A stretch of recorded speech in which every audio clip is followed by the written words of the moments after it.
एक तरफ महागठबंधन है जिसने सिर्फ हम लोगों को जात पात धर्म मजहब में बांटने का काम किया। इन लोगों ने सिर्फ हम लोगों को जात पात धर्म मजहब में बांटकर अपनी राजनीतिक रोटियां सेकने का काम किया। वही दूसरी चिराग पासवान ने शहाबुद्दीन के गढ़ सिवान से बड़ा हमला तेजस्वी यादव को लेकर के किया और साथ ही साथ आरजेडी को लेकर के भी। नमस्कार, न्यूज़ फॉर नेशन देख रहे हैं आप, मैं हूं आपके साथ राजनंदिनी। बिहार चुनाव अपने मुहाने पर है, गिन चुनकर उंगलियों पर कुछ दिन जो है वो शेष रह गए हैं, जिसपे बाद जो नतीजे हैं 14 नवंबर को वो भी सामने आएंगे कि सरकार आखिर किसकी बनी, अब की बार किसकी बिहार, ये बात जो है साफ तौर पे जाहिर हो जाएगी 14 तारीख को। लेकिन उससे पहले सिवान में पहुंच गए हैं चिराग पासवान। सिवान तो वो पहुंचे हैं क्योंकि वहां से एनडीए के जो उम्मीदवार हैं वो वहां से मैदान में उतरे हैं, तो एनडीए गठबंधन धर्म के तहत वो सभी जो गठबंधन में दल है उनको वहां जाना होता है कैंपेनिंग के लिए, प्रचार प्रसार के लिए। इसी कड़ी में चिराग पासवान भी पहुंचते हैं। मंच पर पहुंचने के बाद चिराग पासवान ने पहले तो लोगों से अपील की कि हाँ, आप लोग जितवाइए और अच्छा काम करेंगे, विधायक बनेंगे, तो जो बातें काफी लोग रखते हैं उन सभी बातों को रखा गया चिराग पासवान के द्वारा। अब ऐसे में चिराग पासवान ने बोलते बोलते जिक्र कर दिया एमवाई समीकरण का। देखिए, बीते कुछ दिनों से तेजस्वी यादव को लेकर के कहूं या फिर आरजेडी को लेकर के कहूं, लगातार कहा जा रहा है कि आरजेडी मजबूत हो गई है। जो आरजेडी को लेकर के पहले ये कहा जाता था कि ये एक समीकरण पर बेस्ड पार्टी है जिसको एमवाई कहा जाता था, मुस्लिम और यादव वाली समीकरण पार्टी। लेकिन अब जिस तरीके से भूमियार नेता हो, चाहे वो परबत्ता से विधायक डॉक्टर संजीव कुमार हो या फिर बात करें भूमियार नेता सूरजभान सिंह की, इन लोगों के आने से कहीं ना कहीं छवि बदली है और कहा यह जा रहा था कि सवर्ण की राजनीति अब तेजस्वी कर रहे हैं। लेकिन उन सभी चीजों को लेकर के चिराग पासवान का ये बड़ा हमला जो है वो सामने आया है। चिराग ने कहा है कि उन लोगों ने कहा है कि ये लोग सिर्फ एमवाई की राजनीति कर रहे हैं, इन लोगों के मकसद ही यही है कि एमवाई की राजनीति करे, कोई ए टू जेड की ये लोग राजनीति नहीं कर रहे हैं। हम आपको लिए चलते क्या कुछ कह रहे हैं केंद्रीय मंत्री चिराग पासवान। प्रधानमंत्री जी से संवाद कर आपके लिए काम करेगा। इसीलिए साथियों, ऐसे युवाओं का राजनीति में आना जरूरी है।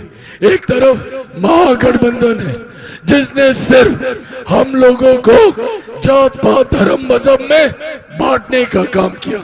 आज भी राष्ट्रीय जनता दल जैसी पार्टियां सीने पर तमगे की तरह एमवाई समीकरण को टांग के चलती है। क्या है भैया ये एमवाई समीकरण? एम सांप्रदायिकता में बांटने का प्रयास, वाई जातीयता में बांटने का प्रयास। इन लोगों ने सिर्फ हम लोगों को जात पात धर्म मजहब में बांटकर अपनी राजनीतिक रोटियां सेकने का काम किया।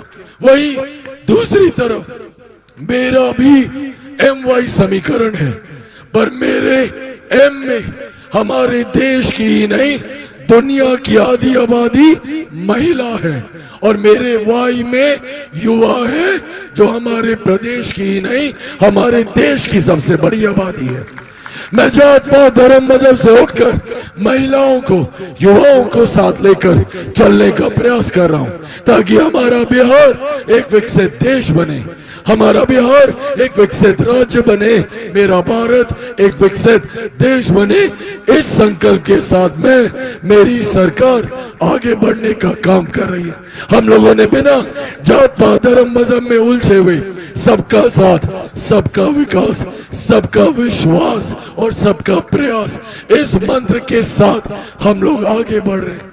आज मेरे नेता, मेरे पिता आदरणीय रामविलास पासवान जी जहां कहीं भी होंगे, उन्हें खुशी होगी कि उनकी पार्टी में उनके बेटे ने एक ऐसे युवा नेता को यहाँ के प्रतिनिधित्व के लिए चुना है जो उनके बेटे के साथ कंधे से कंधा मिलाकर बिहार को विकसित राज्य बनाने के लिए, बिहार को फर्स्ट और बिहारियों को फर्स्ट बनाने के लिए साथ में मिलकर संघर्ष करेगा। इस सोच के साथ विष्णुदेव जी को यहाँ से हम लोगों ने प्रत्याशी बनाया।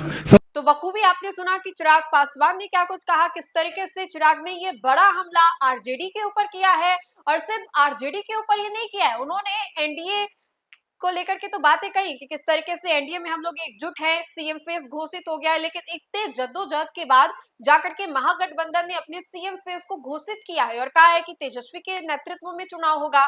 तो ये कहीं ना कहीं अंदर खाने जो बातें हैं वो ठीक नहीं चल रही है, ये गड़बड़ की ओर इशारा भी कर रहा है। तो चिराग पासवान के इस बयान से हमने आपको रूबरू करवाया। तो फिलहाल के लिए इस खबर में इतना ही। बहुत बहुत शुक्रिया।